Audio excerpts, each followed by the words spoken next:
بسم اللہ الرحمن الرحیم نحمدہ ونصلی ونسلم علی رسولہ الکریم اما بعد 15 شعبان کی رات، اس کے بارے میں عرب اور عجم علماء کی دو آراء پائی جاتی ہیں، لیکن سب سے زیادہ معتدل رائے شیخ الاسلام حضرت مولانا مفتی تقی عثمانی صاحب دامت برکاتہم العالیہ کی ہے۔ وہ فرماتے ہیں یہ کہنا کہ اس رات کی کوئی فضیلت نہیں ہے یہ غلط ہے، اس لیے کہ 17 صحابہ کرام رضوان اللہ علیہ مجمعین سے مختلف طرق کے ساتھ مختلف روایات آتی ہیں جس میں اس کی فضیلت بیان کی گئی ہے۔ خاص طور پر جب آپ تحقیق کریں گے تو آپ دیکھیں گے کہ حدیث کی معتبر ترین کتب جیسے صحیح ابن حبان، جیسے بیہقی، جیسے طبرانی، جیسے ابن ماجہ، جیسے مسند احمد، ان لوگوں نے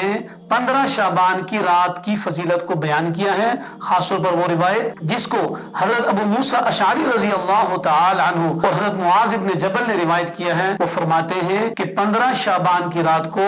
اللہ رب العزت یغفر لجمیع خلقہ الا لمشرک او مشاحن، سارے کے سارے مسلمانوں کی مغفرت فرما دیتے ہیں، یعنی جو اللہ تعالیٰ سے مغفرت طلب کرتا ہے مگر مشرک اور کینہ پرور، اس لیے اس رات میں بھرپور عبادت کرنی چاہیے۔ ایک حدیث کے الفاظ ہیں کہ اللہ تعالیٰ کی طرف سے منادی ہوتی ہے کہ ہے کوئی معافی طلب کرنے والا کہ اس کے گناہوں کو معاف کیا جائے، اور پھر اس کے بعد جو اگلا دن آ رہا ہوتا ہے جو 15 شعبان کا روزہ، اس حوالے سے البتہ یہ بات تحقیق کے ساتھ ثابت ہے کہ اس کے اوپر کوئی مستند روایت ایسی مضبوط نہیں ہے کہ جس سے اس کی کوئی خاص فضیلت ثابت ہو۔ البتہ چونکہ ایام 20، 13، 14، 15 ہوتے ہیں اور ویسے بھی شعبان کے روزوں کی فضیلت ہے۔ حدیث میں آتا ہے کہ نبی اکرم صلی اللہ علیہ وسلم رمضان کے علاوہ سب سے زیادہ شعبان کے اندر روزے رکھتے تھے، اس لیے آدمی رکھ سکتا ہے۔ یہاں البتہ ایک بات قابل غور ہے، اس رات کو عبادت کے لیے رکھنا یہ تو ہے صحیح، لیکن اس میں بدعات، خرافات جیسے کہ لائٹیں جلانا اور پھر مختلف طرح کے اہتمام کرنا،